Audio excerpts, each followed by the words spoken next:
अभी हाल में राहुल जी ने कहा कि कांग्रेस में लंगड़े घोड़े बूढ़े घोड़े जो है वो अब काम के नहीं है। तो ऐसा कि क्या उन्होंने पुराने नेताओं का अपमान नहीं किया, पुराने नेताओं पर टिप्पणी नहीं की? कांग्रेस पार्टी को अपने रवैये में थोड़ी तब्दीली लाने की आवश्यकता है। जब इलेक्शन होता है तो 6 महीना पहले कांग्रेस पार्टी सक्रिय हो जाती है और उसके बाद इलेक्शन के बाद फिर सो जाती है। बिहार का चुनाव अक्टूबर में संभावित है, होना है, तो क्या महागठबंधन अभी उम्मीद कुछ नीतीश कुमार से रख रहा है कि वो पलड़ा बदल के फिर इधर आ जाए और बांट इधर आ जाए और भारी हो जाए? नीतीश कुमार कभी भी कुछ भी फैसला ले सकते हैं। वो ये देखते हैं कि हमारा पर्सनल व्यक्तिगत और हमारी पार्टी का लाभ किस में है। तो कई बार इससे लगता है कि कांग्रेस क्या अब आरजेडी से अलग अपनी राह बनाना चाहती है बिहार में? आज कांग्रेस पार्टी की स्थिति वैसी नहीं है कि वो अकेले चुनाव लड़े, उसको गठबंधन में ही जाना पड़ेगा। अगर महागठबंधन की सरकार बनती है इंडिया अलायंस की, तो मुख्यमंत्री कौन होगा? इंडियन अलायंस अगर सत्ता में आएगी तो मुख्यमंत्री। नमस्कार, अमरउजाला.com पर मेरे कार्यक्रम खरी बात में आपका स्वागत है, खैर मकदम है, वेलकम है। हमेशा की तरह इस बार भी हम एक नए मेहमान से रूबरू हैं। बहुत ही अहम और ख़ास मेहमान हैं हमारे इस प्रोग्राम में। हमारे साथ हैं तारिक अनवर साहब। तारिक अनवर साहब किसी परिचय के मोहताज नहीं हैं, बहुत लंबा करियर है इनका राजनीति में। कांग्रेस पार्टी के वरिष्ठ नेता हैं, पूर्व केंद्रीय मंत्री हैं, लोकसभा सांसद हैं और लंबे समय से भारतीय राजनीति में इनकी पहचान है, इनका नाम है। तो तारिक साहब को आज हमने अपने इस कार्यक्रम में पकड़ा है या कहिए गिरफ्तार किया है तो नज़रबंद किया है। तो आज हम बात करेंगे तारिक साहब से तमाम सारे अहम मुद्दों पर, खासकर कुछ ऐसे मुद्दे जो इस समय देश को मथ रहे हैं और कुछ और पार्टी से जुड़े मुद्दे, कुछ देश की राजनीति से जुड़े मुद्दे, कुछ बिहार से जुड़े मुद्दे, उन पर हम बात करेंगे। तारिक साहब बहुत बहुत स्वागत है आपका। धन्यवाद। तो सबसे पहले तो ये बताइए, अभी हाल में राहुल जी ने कहा कि कांग्रेस में लंगड़े घोड़े बूढ़े घोड़े जो है वो अब काम के नहीं है। तो ऐसा कि क्या उन्होंने पुराने नेताओं का अपमान नहीं किया, पुराने नेताओं पर टिप्पणी नहीं की? नहीं, देखिए, उनके कहने का मतलब जो हम समझा कि सेकंड लाइन, थर्ड लाइन हर पार्टी के अंदर, यहाँ तक कि सेना में भी, फौज में भी, उसी तरह से राजनीति में भी लाइन होनी चाहिए, बननी चाहिए। और जैसे यूथ कांग्रेस है, तो यूथ कांग्रेस से संगठन बनाने के पीछे उद्देश्य यही था कि सेकंड लाइन ऑफ लीडरशिप, जो नए जो लोग हैं वो आए पार्टी के अंदर काम करें, 5 साल 10 साल काम करने के बाद उनको एक मौका मिले। फिर यह कि जो सेकंड लाइन की लीडरशिप होती है वो हमेशा इस बात का इंतज़ार करती है कि हमको मौका कब मिलेगा। अगर सभी वही पुराने लोग अगर रिपीट होते रहेंगे तो नए लोगों को मौका कैसे मिलेगा। लेकिन मैं इस बात से, जिसको कहा जाए कि पूरी तरह सहमत नहीं हूँ। हमको दोनों की ज़रूरत है, एक्सपीरियंस की भी ज़रूरत है, जोश और होश दोनों की। हाँ, होश और जोश की दोनों की ज़रूरत है। और हमेशा हमको इस बात का ध्यान रखना चाहिए, बैलेंस रखना चाहिए। कांग्रेस पार्टी में जिस तरह से लगातार एक ये आरोप लगता रहा कि फैसले बहुत देर से होते हैं, एक जड़ता की स्थिति रहती है लीडरशिप के लेवल पे, जबकि भारतीय जनता पार्टी में फैसले बहुत जल्दी जल्दी होते हैं। अगर चेंज करना है तो तुरंत बदलाव होता है। चुनाव में हार की जिम्मेदारी वहाँ तय होती है। कांग्रेस में पार्टी चुनाव हारती है लेकिन कोई जिम्मेदारी तय नहीं होती। हरियाणा के चुनाव आप हारे, कमेटी बनी, कोई जिम्मेदारी तय नहीं हुई। महाराष्ट्र के चुनाव बुरी तरह से हारी पार्टी, कोई जिम्मेदारी तय नहीं हुई। दिल्ली में भले आम आदमी पार्टी हार गई, उन्होंने कांग्रेस शून्य पर रही। तो आखिर कांग्रेस पार्टी में जिम्मेदारियाँ क्यों नहीं तय होती हैं और फैसले देर से क्यों होते हैं? नहीं, आपका कहना सही है और मैं भी इस बात से सहमत हूँ कि जिम्मेदारी तय होनी चाहिए। और जब एक आदमी को आप कोई जिम्मेदारी देते हैं और वो उसकी निर्वाह करने में वो कामयाब नहीं होता है या सफल नहीं होता है, तो फिर दोबारा उसको उस तरह की जिम्मेदारी नहीं देनी चाहिए। ये थोड़ा हम इस बात को मानते हैं कि कांग्रेस पार्टी को अपने रवैये में थोड़ी तब्दीली लाने की आवश्यकता है। और जो रिपीट, ऐसे लोगों को बार बार रिपीट करने की आवश्यकता नहीं है। जो उनका परफॉर्मेंस एक तरह से ज़ीरो है या फेल्यूर है, वो फिर से उनको नई जिम्मेदारी देना मुनासिब नहीं है। ये कांग्रेस लीडरशिप को, कांग्रेस पार्टी को, राहुल जी को खड़गे जी को इस बात को विचार करना चाहिए। और ख़ास के ये भी देखना चाहिए, हम एक बात और इसमें ऐड करेंगे कि ज़मीनी कार्यकर्ताओं को आगे लाना चाहिए। साइकोफेंसी से पार्टी नहीं चलेगी। तो कुछ लोग ऐसे होते हैं जो सिर्फ हाईकमांड के आगे पीछे घूमते हैं और उनको प्राथमिकता मिल जाती है, तो उससे जो ज़मीनी कार्यकर्ता हैं वो मायूस होते हैं, वो नाराज़ होते हैं। तो मेरा ख्याल है कि हमको अपने उस रवैये में भी तब्दीली लाने की आवश्यकता है और ऐसे लोगों को जिनका परफॉर्मेंस ठीक नहीं है तो उनको बदलना चाहिए, उनको दूसरे लोगों को, नए लोगों को मौका देना चाहिए। एक और सवाल है कि जो उत्तर भारत के प्रमुख राज्य हैं या देश के प्रमुख राज्य हैं जहाँ ज़्यादा लोकसभा सीटें हैं, कांग्रेस केंद्र में सरकार बनाना चाहती है, लेकिन उत्तर प्रदेश में उसकी स्थिति वो समाजवादी पार्टी पर निर्भर है, 6 सीटें उसके पास हैं मात्र। बिहार में वो लालू प्रसाद यादव की पार्टी पर निर्भर है। बंगाल में ममता बनर्जी के साथ कोई तालमेल ही नहीं बैठ रहा है। मध्य प्रदेश में कांग्रेस शून्य है, एक भी सीट नहीं, जो उसका, जहाँ आज भी वो बीजेपी के मुकाबले में सबसे बड़ी पार्टी है। गुजरात में उसका परफॉर्मेंस बहुत ख़राब है, 1 सीट है। राजस्थान में इस बार थोड़ा बेहतर परफॉर्मेंस रहा है, लेकिन माना जाता है कि छत्तीसगढ़ हो गया, मध्य प्रदेश, ये आपका उत्तराखंड, हिमाचल, दिल्ली, ये उत्तर भारत के इतने बड़े राज्य हैं जहाँ 100 से 100-150 सीटें हैं मिला करके, वहाँ कांग्रेस बहुत कमज़ोर है। तो जब तक इन राज्यों में कांग्रेस मजबूत नहीं होगी तब तक कांग्रेस कैसे सपना देख सकती है केंद्र में सरकार बनाने का? इसके लिए कांग्रेस पार्टी क्या कर रही है? देखिए, इसके लिए बहुत कुछ करने की आवश्यकता है और आपसे मैं सहमत हूँ कि जो काम करना चाहिए था हम लोगों को वो हम लोग किया नहीं। मतलब ऐसा है कि जब इलेक्शन होता है तो 6 महीना पहले कांग्रेस पार्टी सक्रिय हो जाती है, हाँ, एक्टिव हो जाती है, और उसके बाद इलेक्शन के बाद फिर सो जाती है। तो ये जो रवैया है इसको बदलने की आवश्यकता है। अगर हमको फिर से हिंदी बेल्ट में या नॉर्थ इंडिया में जो आपने जिन राज्यों का नाम लिया उसमें अगर हमको पार्टी को खड़ा करना है तो 5 साल लगातार काम करना पड़ेगा।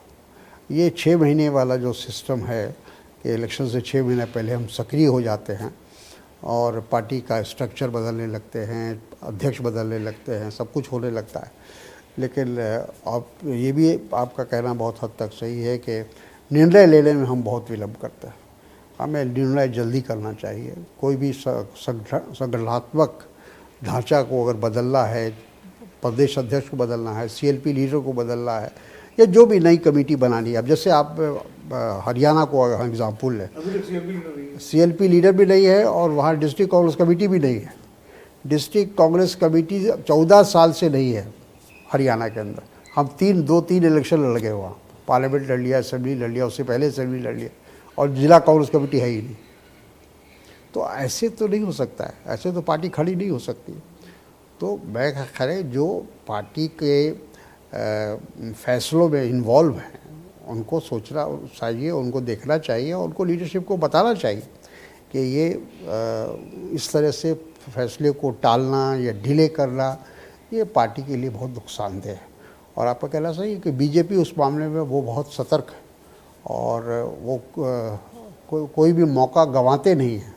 लेकिन हमारे यहाँ कांग्रेस पार्टी में हम यूँ कहिए कि बहुत शिथिलता आ गई है और उसको आगे मजबूत करने की आवश्यकता है, उसको बदलने की ज़रूरत है, उस रवैये को बदलने की ज़रूरत है। और अकेले राहुल गांधी तो नहीं कर सकते। राहुल जी तो बहुत दौरा कर रहे हैं, हर सेक्शन में जा रहे हैं, गरीबों के यहाँ जा रहे हैं,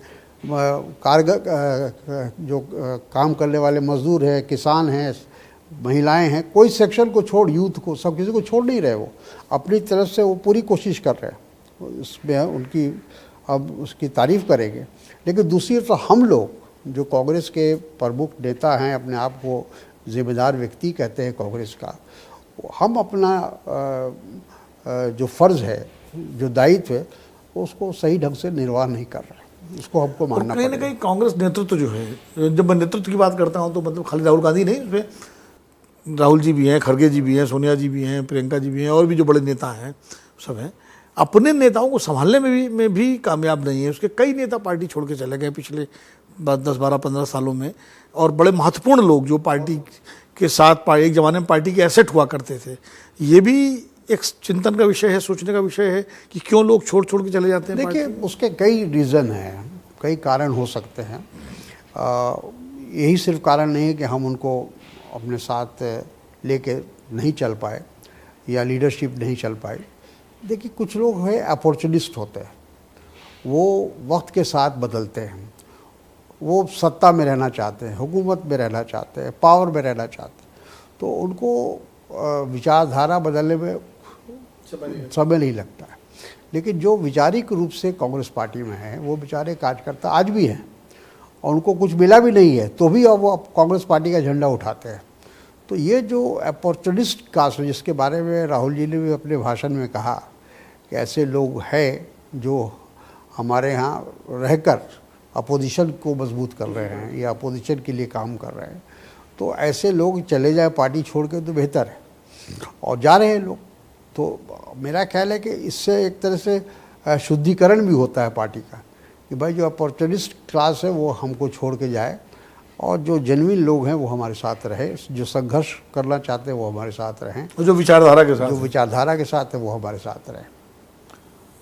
एक सवाल ये बार बार उठता है कई बार कि कांग्रेस के जो तमाम धड़े अलग हो गए, जैसे ममता बनर्जी ने तृणमूल कांग्रेस बना लिया, जगनमोहन रेड्डी ने वाईएसआर कांग्रेस बना ली, शरद पवार साहब ने एनसीपी बनाई, आप भी उसके थे, साथ रहे एक समय।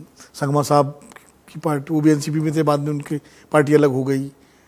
तो क्या इन सबको वापस मूल कांग्रेस में लौट के आना चाहिए और एक बार कांग्रेस को फिर से पुरानी कांग्रेस की तरह बनाना चाहिए, या इस तरह का विचार आप सोचते हैं सही होगा, और या इसके लिए कांग्रेस पार्टी के लोगों को काम करना चाहिए? देखिए, ये अच्छा, ये बात सुनने में तो अच्छी लगती है, और अगर ऐसा हो जाए तो मिरेकल हो जाए तो फिर कांग्रेस पार्टी बहुत मजबूत और अपने पैरों पर खड़ी हो सकती है। लेकिन ये हमको लगता है कि वो संभव नहीं है, क्योंकि व्यवहारिक नहीं है। व्यवहारिक नहीं इसलिए नहीं है कि हर पार्टी के जो स्प्लिंटर ग्रुप है उनका अपना इंटरेस्ट उसमें इन्वॉल्व है। वो अब इस स्टेज पर आ गए हैं कि वहाँ से उनकी वापसी असंभव लगती है। उनके अपने इंटरेस्ट, अपना, बिल्कुल, अब वो उनका एक इंफ्रास्ट्रक्चर उनका अपना बन चुका है, उनकी अपना व्यक्तित्व बन चुका है, उनकी लीडरशिप बन गई है। अब आप अगर वो कांग्रेस में वापस आते हैं तो उनका जो अपना अस्तित्व, पॉलिटिकल जो एक उनका जो व्यक्तित्व बना है, वो फिर असर पड़ेगा उस पर असर पड़ेगा। अच्छा, लेकिन हम उसको दूसरे ढंग से हम कर सकते हैं, जिससे हमने इंडिया अलायंस बनाया जी। इंडिया अलायंस बनाकर हम उन तमाम लोगों को अपने साथ कर सकते हैं जो हमारे उनका अस्तित्व भी बना रहे, और हाँ, और ये काम भी हो जाए। अगर आप देखिए कि अगर इसी इलेक्शन में, 2024 के इलेक्शन में, अगर हम लोग इंडिया अलायंस को थोड़ा सा और उसमें ऑर्गेनाइज कर लेते तो शायद हमारी हुकूमत बन जाती, सरकार बन सकती। हाँ, 20-25-30 सीट का मामला था। अब उसमें हमने नीतीश को जाने दिया, वो हमारा एक बहुत बड़ा हमको सेटबैक हुआ। वो जाति जनगणना कराने का फैसला सरकार ने किया है, और मार्च 2027 से जनगणना शुरू हो जाएगी, जिसमें जाति जनगणना भी होगी। राहुल गांधी ने इस मुद्दे को लगातार बड़ी शिद्दत से उठाया, कंटिन्यूसली। तो आप क्या सोचते हैं, ये जो बीजेपी ने फैसला लिया, जब पहले बीजेपी इसके साथ नहीं थी, अब सरकार ने इस मांग को मान करके इसका फैसला कर लिया, तो इसका फ़ायदा किसको मिलेगा, बीजेपी को या कांग्रेस को? देखिए, ये भी एक सरेंडर है, ये भी नरेंद्र मोदी जी का एक सरेंडर है, क्योंकि ये शुरू में आपको याद होगा पार्लियामेंट के अंदर, पार्लियामेंट के बाहर नरेंद्र मोदी जी, गृह मंत्री अमित शाह जी और तमाम उनके पूरी टीम इस बात की मुखालफत कर रही थी कि जातीय जनगणना नहीं होना चाहिए, इससे जो है देश में बंटवारा होगा, जातीय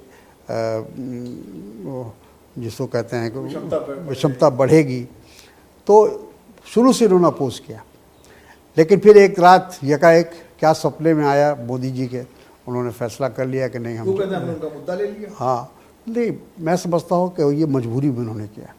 उनके पॉलिटिकल, अगर आप देखिए कि पॉलिटिकल एंगल से भी देखिए बीजेपी के, तो उनको ये सूट नहीं करता है। क्योंकि आपको याद होगा कि जब मंडल कमीशन आया था और मंडल लागू हुआ था, वीपी सिंह के वक्त में, तो भारतीय जनता पार्टी ने उसको विड्रॉ कर लिया था, सपोर्ट विड्रॉ कर लिया था। और फिर वहीं से मंडल के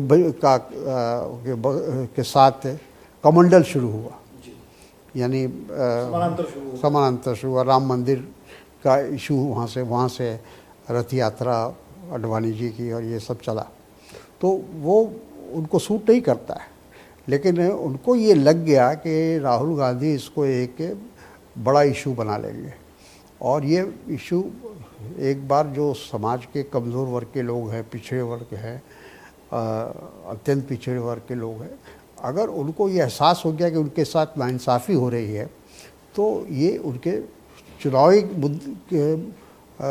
मुद्देनज़र या चुनाव के को ध्यान में रखते हुए ये उनके लिए अच्छा नहीं होगा। इसलिए मोदी जी ने उनको होशियारी कही है उनकी, या उनको कही है कि समय पर उनको अकल आ गई कि उन्होंने इस बात को स्वीकार कर लिया। नहीं तो ये मामला काफ़ी तूल पकड़ने वाला था, और ये एक बहुत बड़ा मुद्दा सही मानों में कांग्रेस को मिला है। हम ही नहीं कहते कि मिला था, मिला है, क्योंकि हमारी वजह से, हमारे दबाव में, हमारे एजेंडे के अनुसार इस सरकार ने, भाजपा सरकार ने या एनडीए सरकार ने उसको स्वीकार किया। चलिए अब बिहार पर आते हैं। इस चर्चा को कंक्लूड करने से पहले, बिहार का चुनाव अक्टूबर में संभावित है, होना है, हर पक्ष अपनी तैयारी कर रहा है। भारतीय जनता पार्टी के नेतृत्व वाला एनडीए, जिसके नेता नीतीश कुमार हैं, वो आज की तारीख में काफ़ी अपने को मजबूत बता रहा है।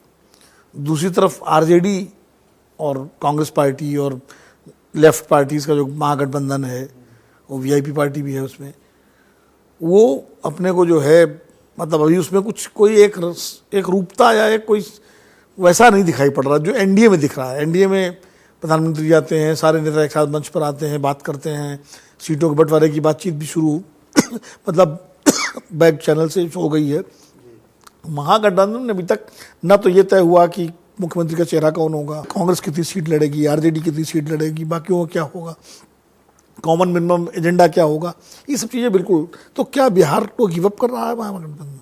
नहीं, गिवअप तो हम नहीं कहेंगे, लेकिन हम इस बात को मानते हैं। हम पिछले 6 महीने से या 1 साल से इस बात को मैं लगातार कह रहा था, मीडिया में भी पब्लिकली मैं इस बात को कह रहा था कि जो इंडिया अलायंस है बिहार के अंदर, जिसमें आरजेडी है, वामपंथी मोर्चा है, कांग्रेस है मुख्य रूप से, तो ये तीनों के अंदर जो एक कोऑर्डिनेशन होना चाहिए, एक समन्वय होना चाहिए, वो नहीं है। हर आदमी अपनी अपनी डफली बजा रहा है, हर पार्टी अपनी अपनी डफली बजा रहा है। अभी कुछ ही दिन पहले, 2 महीना पहले या 3 महीना पहले की बात है कि इन्होंने कोऑर्डिनेशन कमेटी बनाई, एक मीटिंग भी उसकी हुई, 2 मीटिंग हो गई उसकी। तो ये बात उसी वक्त हो जाना चाहिए था जब हम असेंबली हारे थे 2020 में, उसके बाद ही हमको कोऑर्डिनेशन कमेटी बनानी चाहिए थी। उसी समय पूरे चुनाव की समीक्षा होनी चाहिए थी।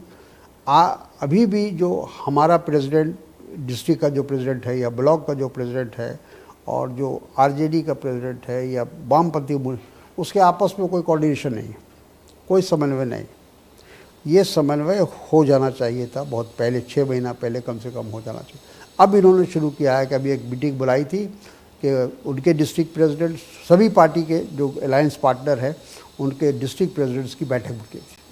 तो ये अभी कर रहे हैं। ये काम आप 2 साल 3 साल पहले भी कर सकते थे, और अलग अलग प्रोग्राम चलाने के बजाय अगर हम जॉइंट प्रोग्राम चलाते, जॉइंट कैंपेन चलाते, तो उसका फ़ायदा ज़्यादा मिलता। तो वो वक्त तो निकल गया हाथ से। अब हमारे पास 3-4 महीना बचा है। अब इसमें प्रॉपर कोऑर्डिनेशन की आवश्यकता है, और जैसा मैंने कहा कि सबों को, जो पार्टियां हैं इसमें अलायंस में, उनको एक दूसरे को कॉन्फिडेंस में लेने की आवश्यकता है। अभी भी सीट की बात नहीं हो रही है। हम समझते हैं कि हम लोगों को सीट पहले डिसाइड करना चाहिए, बजाय इसके कि ठीक इलेक्शन के 1 महीना पहले 15 दिन पहले हम सीट के डिवीज़न का डिस्कशन करते हैं। हम सोचते हैं कि हमको अभी कर लेना चाहिए और अभी से उसकी तैयारी शुरू हो जानी चाहिए। क्या लगता है आपको कि प्रशांत किशोर की जो पार्टी है वो भी एक फैक्टर होंगे इस चुनाव में? देखिए, बहुत बड़ा फैक्टर तो नहीं होंगे, लेकिन ठीक है, प्रशांत किशोर जी ने मेहनत किया, अपना 3 साल लगे हैं और पदयात्रा वगैरह किया है, पैसा बहुत खर्च किया है, साधन लगाया है, तो कुछ ना कुछ तो वो ज़रूर डेंट करेंगे। 2 मुद्दे ऐसे हैं जिनका टेस्ट होगा, लिटमस टेस्ट बिहार चुनाव में। एक ऑपरेशन सिंदूर और दूसरा जाति जनगणना। चूँकि अब जाति जनगणना होगी, ये तय हो गया, ऑपरेशन सिंदूर हो चुका है। भारतीय जनता पार्टी दोनों का श्रेय लेना चाहेगी, ऑपरेशन सिंदूर का भी, एनडीए और जाति जनगणना का। कैसे मुकाबला करेगी कांग्रेस पार्टी और महागठबंधन इसका, इन दोनों चीज़ों का? नहीं, देखिए, हमारा जो कैंपेन होना चाहिए वो एक तो बीजेपी को एक्सपोज करना चाहिए कि ये जब भी आतंकवादी हमला होता है उसको एक इशू बनाकर वो उसका राजनीतिक लाभ उठाना चाहते हैं। इनको इस बात से मतलब नहीं है, बल्कि एक तरह से हमने शुरू में भी कहा आपको कि इसको ये अपॉर्चुनिटी समझते हैं, तो इनको एक्सपोज करने की आवश्यकता है। और जहाँ तक कि ऑपरेशन सिंदूर का मामला है, ये सीधे सीधे इसका श्रेय हमारी सेना को जाना चाहिए, हमारे आर्म फोर्स को जाना चाहिए, और इसको भी हम लोगों को जुट के काम करने की आवश्यकता है, लगने की आवश्यकता है। जाति जनगणना भी हम तो वो भी होगा, बिल्कुल होगा, उसमें तो हमको पूरा श्रेय हमको मिलना चाहिए, कांग्रेस को मिलना चाहिए, क्योंकि अगर किसी बड़ी ताकत के साथ या मजबूती के साथ अगर किसी ने इस मसले को उठाया तो वो राहुल गांधी ने उठाया, और राहुल गांधी के बाद अपोजिशन ने उठाया, और ये मुद्दा बिल्कुल सीधे सीधे अपोजिशन की एक जीत है, एक तरह से उनकी एक कामयाबी है कि उन्होंने सरकार को झुकने पर मजबूर किया। बिहार की जो राजनीति है उसमें नीतीश कुमार जी एक तराजू का एक ऐसा बांट है कि जिस पलड़े में रख दिया जाए वो पलड़ा भारी हो जाता है। तो क्या महागठबंधन अभी उम्मीद कुछ नीतीश कुमार से रख रहा है कि वो पलड़ा बदल के फिर इधर आ जाए और बांट इधर आ जाए और भारी हो जाए? नहीं, हमको नहीं लगता है, लेकिन नीतीश कुमार कभी भी कुछ भी फैसला ले सकते हैं। ये तो उनके राजनीतिक जीवन को देखने के बाद पता चलता है। उनको वो ये देखते हैं कि हमारा पर्सनल व्यक्तिगत और हमारी पार्टी का लाभ किस में है, फ़ायदा किस में, और जब उनको अगर लगेगा कि इधर आने में फ़ायदा है तो इधर आएंगे, उधर जाने में फ़ायदा है उधर। ये बात सही है कि वो एक बैलेंसिंग फोर्स हैं, इससे हम लोग इनकार नहीं कर सकते। लेकिन साथ ही साथ इस बार हमको लगता है कि बिहार के लोग इस बात को महसूस कर रहे हैं कि पिछले 20 साल से एक व्यक्ति, एक पार्टी, एक गठबंधन हावी है, तो इसको बदलने की आवश्यकता है। क्योंकि आप देखिए, अगर बिहार के पूरे 20 साल के सफ़र को, तो 20 साल में बिहार में कोई अमूल परिवर्तन नहीं आया। ठीक है, कुछ सड़कें ज़रूर बनी हैं, कुछ विलेज रोड बन गया है, कुछ काम इस तरह का हुआ है, बिजली की स्थिति भी पहले से बेहतर हुई है, लेकिन 20 साल की जो ये उपलब्धि नहीं हो सकती है। 20 साल में तो बिहार में औद्योगिकरण होना चाहिए था। जब नीतीश कुमार लगातार मुख्यमंत्री रहे, उनकी पार्टी की मुख्यमंत्री सरकार रही है, लगातार उन्होंने पता कोशिश किया या नहीं किया। दूसरे, बिहार को जब बिहार बटा था, झारखंड से अलग हुआ था, तो बिहार को ये आश्वासन उसी समय दिया था। अडवाणी जी उस समय डिप्टी प्राइम मिनिस्टर और होम मिनिस्टर भी थे, अटल जी की सरकार थी, उसी समय बिहार का बंटवारा हुआ था। तो ये पार्लियामेंट के फ्लोर पर इन्होंने आश्वासन दिया था कि बिहार को अपने पैर पर खड़ा करने के लिए हम हर तरह की मदद करेंगे, और उस वक्त ये ज़रूर मांग थी कि विशेष राज्य का दर्जा मिलना चाहिए, कम से कम 10 साल के लिए, 15 साल के लिए, ताकि बिहार अपने पैर पर खड़ा हो सके। क्योंकि बिहार का जो औद्योगिक क्षेत्र था और जो मिनरल्स क्षेत्र था, वो सब चला गया झारखंड में। बिहार के पास कुछ भी नहीं बचा सिवाय खेत के, बालू के, और कुछ नहीं बचा। तो रेत और खेत। हाँ, रेत और खेत। तो हुआ क्या कि आश्वासन लोगों ने, दिल्ली की सरकार उस वक्त एनडीए की सरकार थी, उन्होंने आश्वासन दिया था कि हम आपको पूरी मदद करेंगे, आर्थिक मदद करेंगे, हर तरह से आपको इस्टेब्लिश करेंगे, लेकिन वो किया नहीं। बीच में 2 चुनाव में हमारे प्रधानमंत्री भी जाके ऐलान करके आ गए कि हम स्पेशल पैकेज देने जा रहे हैं, 1.25 लाख का, 100 करोड़ का, वो पैकेज भी नहीं पहुंचा वहाँ। नतीजा यह कि बिहार का जो सही मानों में आज पलायन अगर सबसे ज़्यादा है देश में तो वो बिहार से है। गरीबी सबसे ज़्यादा बिहार में, बीमारी सबसे ज़्यादा बिहार में, तो हर चीज़ में हम पीछे हैं, आखिरी पैदान पर हम हैं।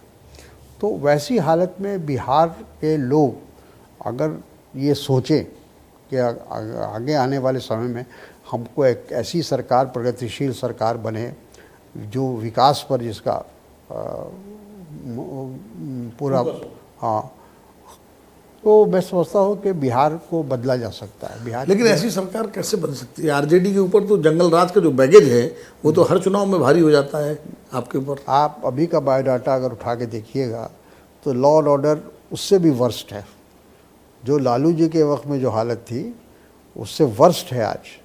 जितने मर्डर, रेप या डकैती या चोरी, जो क्राइम हो रहा है वो उससे ज़्यादा हो रहा है। ठीक है, लालू जी को तो एक तरह उस समय जो कुछ हुआ सो हुआ और उसका कीमत भी चुकानी पड़ी। लालू जी सत्ता से बाहर हो गए, कांग्रेस बाहर हो गई, उसका हम लोग को कीमत चुकानी पड़ी। लेकिन अब उससे लोग अगर उसकी जब तुलना कर रहे हैं तो लग रहा है कि लालू राज इससे बेहतर था। कम से कम जो भ्रष्टाचार की बात जहाँ तक, आज आप चले जाइए बिहार के किसी कोने में चले जाइए, आप BDO ऑफिस चले जाइए, CO ऑफिस चले जाइए, थाने में चले जाइए, कहीं भी चले जाइए, बगैर पैसा दिए आपका कोई काम नहीं होगा। ये मैं गारंटी के साथ बोल सकता हूँ। तो आज भ्रष्टाचार अपनी चरम सीमा पर है बिहार में, बाकी चीज़ें तो अपने साथ है ही हैं। तो ये तमाम चीज़ों से लोग उब रहे हैं, परेशान हो रहे हैं।